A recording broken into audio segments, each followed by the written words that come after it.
얼마 전에 황당한 일을 겪어서 이렇게 이야기하러 왔어요.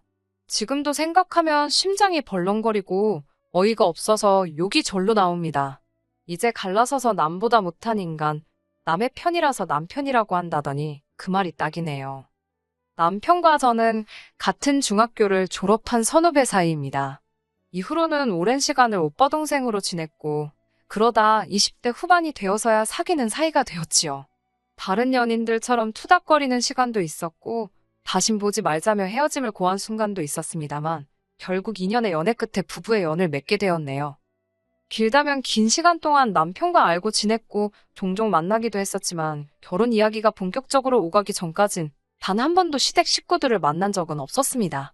사실 한동안은 사귀면서도 비밀로 했었는걸요. 워낙 알고 지내는 사람들 중에 겹치는 사람들이 많아서 헤어지기라도 하면 어쩌나 걱정이 컸기 때문이에요. 솔직히 사람 일이라는 게 어떻게 될지 한치 앞을 모르잖아요. 결혼할 나이까지 된 마당에 솔직히 사람들 입에 오르내리고 싶지도 않았고요. 하지만 사귄 지 1년쯤 지나면서는 주변 사람들이 눈치를 챘고 그러다 본격적으로 결혼 이야기가 나오면서 시댁 식구들과도 만날 수밖에 없었네요. 처음에 시댁에 인사를 갔던 날입니다. 같이 점심이나 먹으며 친해지자는 어머님의 말씀을 남편을 통해 들었던지라 식사 후 디저트로 먹을 과일과 아버님이 좋아하신다는 중저가 양주 한 병을 사들고 찾아갔어요. 그런데 점심 초대를 받아 간 것인데 막상 도착한 시댁에는 아무것도 준비가 되어 있지 않더라고요. 어머님께선 남편에게 제 이야기를 많이 들으셨다며 특히 남편이 제가 집안일을 잘한다고 했답니다. 음식도 잘한다고요. 어이가 없었어요. 사귀는 동안 남편이 하도 졸라서 저희 집에 두어 번 놀러 오는 걸 허락해 준 적이 있었거든요. 그때 제 집을 보고는 정리가 정말 잘 되어 있다며 감탄을 하고 밥 좀 달라고 해서 있던 거랑 차려준 적이 있긴 하지만 그걸 뭐 한다고 어머님께 이야기를 한 건지 도통 이해가 되질 않았지요. 곧이어 어머님께선 저더러 같이 식사 준비를 하자고 하셨습니다. 생각지도 못한 상황에 당황한 제가 남편을 바라봤고 남편은 그런 저에게 한다는 소리가 얼른 가서 어머님을 거들어 드리랍니다. 처음 인사하러 온 자리에서 이게 무슨 상황인가 싶었지만 싫다는 소리를 못했어요. 어른들 말씀에 이건 좋고 이건 싫다고 의견을 내는 일이 쉬운 일은 아니잖아요. 심호흡 한번 하고 부엌에 가니 어머님께선 기다렸다는 듯이 이것저것 잔심부름을 시키셨습니다. 시쳇말로 까라면 까야지 제가 뭘 어쩌겠어요. 기왕 하는 거 좋은 마음으로 하자고 스스로를 달래며 어머님을 도와 점심상을 차렸습니다. 식사를 하며 이런저런 대화를 나누다 신우 이야기가 나왔습니다. 그렇지 않아도 신우는 어디 갔나 궁금하던 차였는데 어머님 말씀이 오늘 원래 오려고 했는데 아침에 갑자기 컨디션이 안 좋다며 못 온다고 했다대요. 신우는 서울에서 차로 4시간이 넘는 지방에서 살고 있어서 시댁엔 자주 오지 않아요. 운전면허가 있긴 하지만 20살이 넘자마자 땄고 이후로 한 번도 도로주행을 해본 적이 없다고 그러더라고요. 그래서 어쩌다 시댁에 오게 되더라도 신우 남편에게 부탁하거나 고속버스를 타고 온다고 들었습니다. 신우의 사정을 충분히 이해했기에 신우가 안 왔다고 해서 서운한 건 전혀 없었네요. 아무튼 식사를 마치고 거실에 모두 모여 앉으니 어머님께서 제가 사온 과일을 꺼내오셨습니다. 그리고는 당연하다는 듯 저에게 칼과 과일을 쥐어주셨는데 전 과일을 잘 못 갖거든요. 과일을 엄청 좋아하는 편도 아니고 보통 껍질째 먹을 수 있는 과일은 껍질째 먹어요.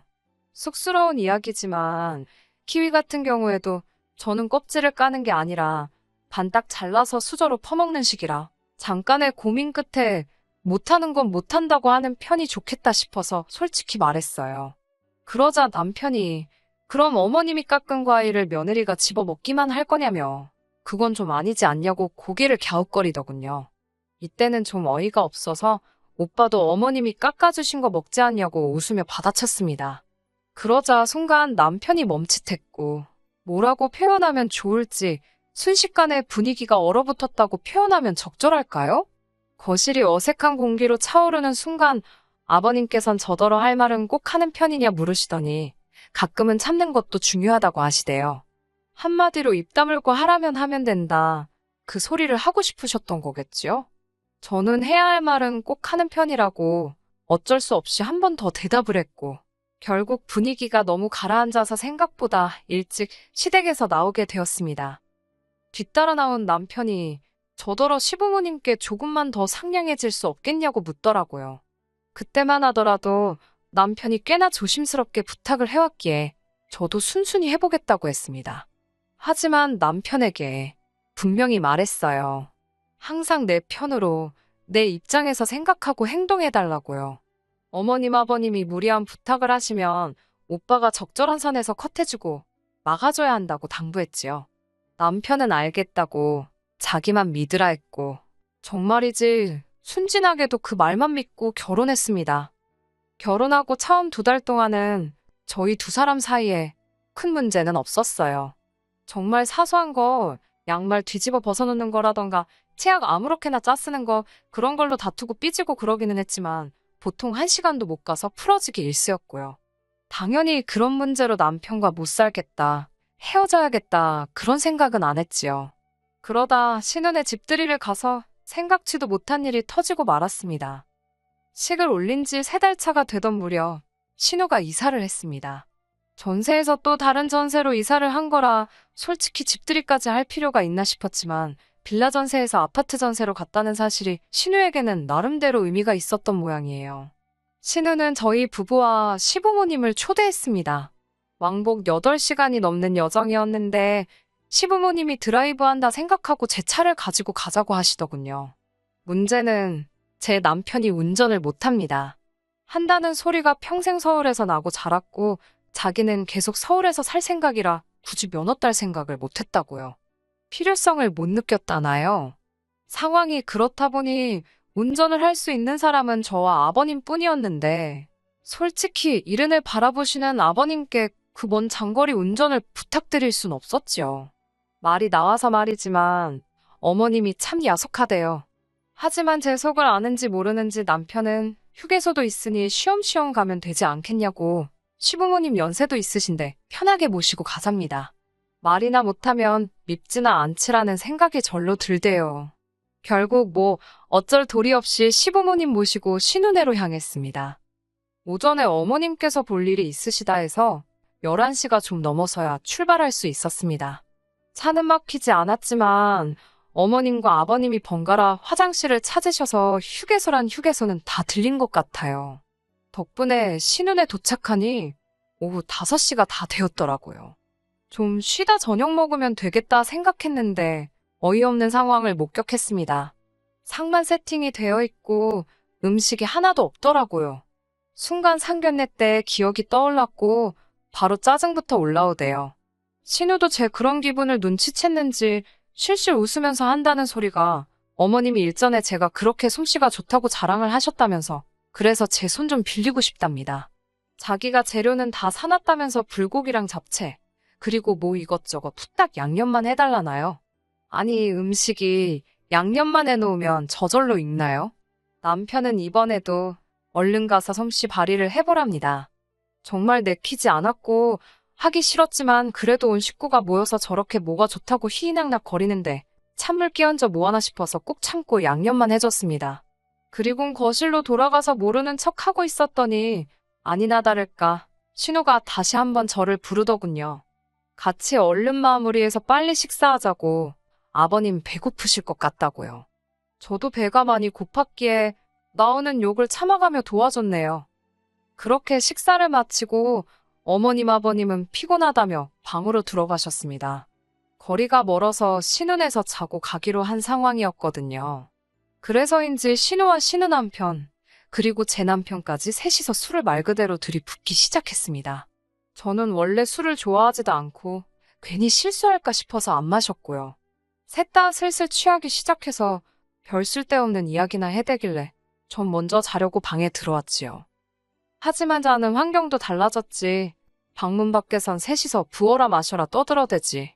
집이 무슨 운동장만한 것도 아니고 시끄러워서 제대로 잠을 잘 수가 없었습니다.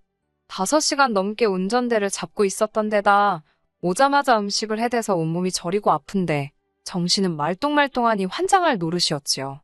간신히 새벽이 돼서야 잠에 들었네요. 하지만 몇 시간도 채 자지 못하고 눈을 떴습니다. 남편이 흔들어 깨워댄 탓이었지요. 무슨 일이냐니까. 자기가 지금 화장실 다녀왔는데 어머님이 어제 우리가 먹은 술상을 치우고 계시다며 저더러 나가서 도와드리랍니다. 자다가 정신이 확 들어서 왜 우리가 먹은 술상이냐고, 난 술 한 잔도 안 마셨다고 당신이 가서 도와드리라 했어요. 그러자 남편이 장난하지 말고 빨리 가서 도와드리랍니다. 신혼에 와서 자기가 어떻게 설거지를 하냐고 자기 체면이 있지 않냐면서요. 저도 짜증이 나서 내가 지금 신혼에 부엌일 하러 왔냐고 한마디 쏴붙이곤 돌아 누워버렸습니다. 그랬더니 남편이 뒤에서 어지간히 꿍시렁거리더라고요. 그러던지 말던지 무시하고 있었지만 왜 그럴수록 안 듣고 싶은데 더 잘 들리는 경우가 있잖아요. 그때가 딱 그랬어요. 어머님이 설거지를 하시는지 물소리도 콸콸 들리고 남편이 바깥 동태를 살피는지 방문이 열렸다 닫히고 솔직히 그냥 도와드릴까? 그런 생각을 안 한 건 아니었어요. 하지만 그 오랜 시간을 운전하고 왔는데 남편이고 시부모님이고 누구 하나 저한테 고생했다 말해준 사람이 없었거든요. 오히려 운전이 거칠어서 속이 울렁거렸다는 소리나 들었지요. 그런 생각을 하니까 이불 밖으로 한 발자국도 나가기 싫더라고요. 그런데 남편이 다시 저를 흔들어 깨웠습니다. 제가 진짜 그만하라니까 지금 어머님이 아무래도 아버님 아침 식사를 차리시는 것 같다며 이제 빨리 나가서 국이라도 끓여드리라고 성화였지요. 너무너무 화가 나서 집주인도 자는 마당에 내가 왜 남의 집 부엌 살림을 뒤지냐고 싫다고 했어요. 그러자 남편은 신우는 그런 거 신경 안 쓸 거라면서 빨리 가서 어머님을 도와드리랍니다. 이때는 저도 조금 커진 목소리로 싫다는데 왜 이러냐며 화를 냈고 남편은 남편대로 며느리가 어머님 돕는 게 당연한 거 아니냐며 진짜 저더러 너무 한다대요. 어머님 혼자 고생하시는데 누워있는 며느리가 세상 천지에 어디 있냐고요. 아니 신우도 누워있고 신우 남편도 누워있고 지금 당신도 이러고 있는데 왜 나만 달달 볶냐고 그만하라고. 그때 방문이 열렸습니다. 아버님이셨어요. 저랑 남편 둘 다 깬 걸 보셔놓고는 저한테만 해가 중천인데 아직도 그러고 있냐며 나와서 어머님을 도와드리라셨습니다. 남편이 그러니까 나가랄 때 나가지 괜히 왜 싫은 소리를 듣냐며 빈정거리대요. 진짜 가슴팍 중심이 막 뜨거워지는 게 이게 화병의 시작인가 싶더라니까요. 제가 남편더러 같이 나가서 어머님 도와드리고 식사하자니까 자기는 생각이 없답니다. 신혼에 깨면 같이 해장국이나 먹으러 갈 거라고요. 저는 원래 해장국을 좋아하지도 않고 아침부터 남편이랑 부딪힌 탓에 같이 갈 생각은 안 들더군요. 게다가 쓸데없는 입씨름을 해댔으니 입맛은 입맛대로 없었고요. 한편 어머님께선 뭐가 그렇게 못마땅하신지 식사 내내 저를 쳐다도 안 보시고 말 한마디 안 거시대요. 식사를 마치신 어머님께서 일어나시면서 설거지는 저더러 하랍니다. 솔직히 어찌됐건 좀 전에 안 도와드린 게 마음에 걸려서 설거지는 제가 할 참이었어요. 그런데 너무 당연하게 저더러 하라시니까 이게 단순히 서럽고 서운하고 그런 감정이 아니라요. 진짜 아니 내가 이 집 식모도 아니고 왜 나한테 저러시지 그런 생각부터 시작해서 별의별 생각이 들더라니까요. 그렇게 설거지를 마치고 한숨 돌리고 있는데 신우네 부부가 느리적느리적 방에서 기어나오더군요. 그런 신우네를 보곤 남편이 기다렸다는 듯이 해장국 먹으러 가자고 그러대요. 그러자 신우가 소파에 턱하니 걸터앉아서는 나가기 귀찮답니다. 그러면서 저더러 해장국을 끓여달래요. 어찌나 황당하던지 저는 처음에 제가 잘못 들은 줄 알았네요. 제가 어머님한테 끓여달라 하던지 아니면 배달시키자고 그랬어요. 여기 신우 집이고 신우 주방인데 이것저것 만지기 좀 그렇다고요. 기분 나쁘지 않게 하려고 최대한 돌려서 말한 거였지요. 그러자 신우는 괜찮다며 저더러 다 만져도 된다고 좀 해보랍니다. 말귀도 못 알아듣고 눈치도 없어서 이걸 어쩌나 생각하고 있는데 남편이란 작자가 저를 한쪽으로 잡아 끌더니 저더러 왜 이렇게 뻣뻣하게 구냐입니다. 자기 체면 좀 살려달라나요. 제가 남편에게 오빠야말로 내 자존심 좀 생각해달라고 내가 이 집 식모로 일하러 왔냐고 따졌지요. 그런데 언제 쫓아오셨는지 어머님께서 저희 대화를 들으시고 노발대발 하시는 거예요. 옛날 같으면 며느리들이 머리카락 파라다 남편 형제들 옷 입히고 공부시키고 다 했답니다.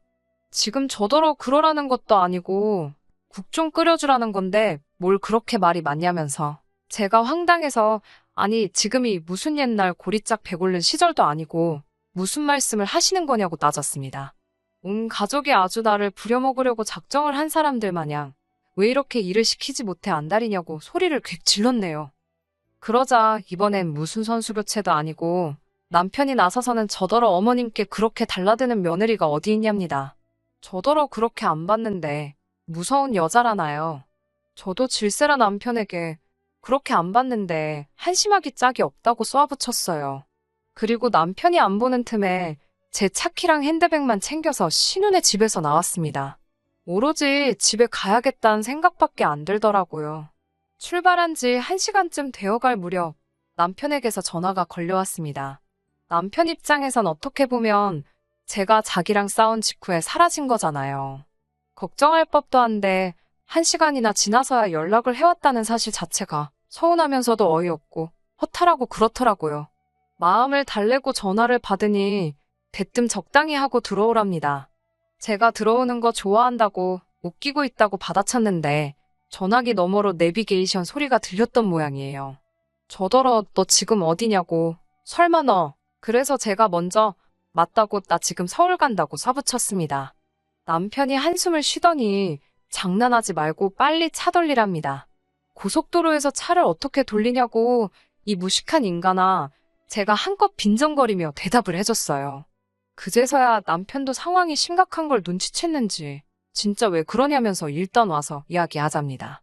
하지만 것도 얼마 못 가 회유가 안 통한다는 걸 눈치챘는지 악을 쓰기 시작했어요. 그러고 가면 시부모님께서 절 가만두지 않을 거라는 둥, 저 하나 때문에 지금 얼마나 많은 사람이 고생하게 생겼는지 아냐는 둥. 처음엔 약올은 남편 목소리 듣는 게 꼬스워서 들고 있었지만 들을수록 귀만 아파서 전화 그냥 끊어버렸습니다. 집에 오자마자 제가 한 일은 남편의 짐을 정리한 거예요. 주택 문제로 이런저런 가능성을 열어두고 있다 보니 결혼식 전에 집을 구하지 못했어요. 하지만 결혼식 하라고 받아놓은 날짜가 있었으니 일단 식부터 올리고 급한 대로 제가 살던 오피스텔에 신혼살림을 차린 상황이었지요. 이렇게 될 줄 모르고 남들과 다른 신혼생활에 소가리를 많이 했는데 막상 갈라서 자고 마음을 먹으니 참 다행이다 싶더라니까요. 그날 늦은 오후 남편이 오피스텔 앞으로 찾아왔어요. 아니 지 생각엔 지 집이니까 찾아온 거겠지요.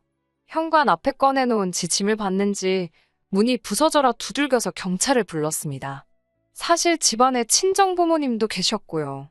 그걸 몰랐던 남편은 경찰이 온 틈을 타 집안으로 들어오려다가 저희 부모님, 특히 아버지한테 얻어터질 뻔했네요. 남편은 국 끓이라고 한마디 했다고 집 나가는 저 같은 여자는 자기가 먼저 싫답니다.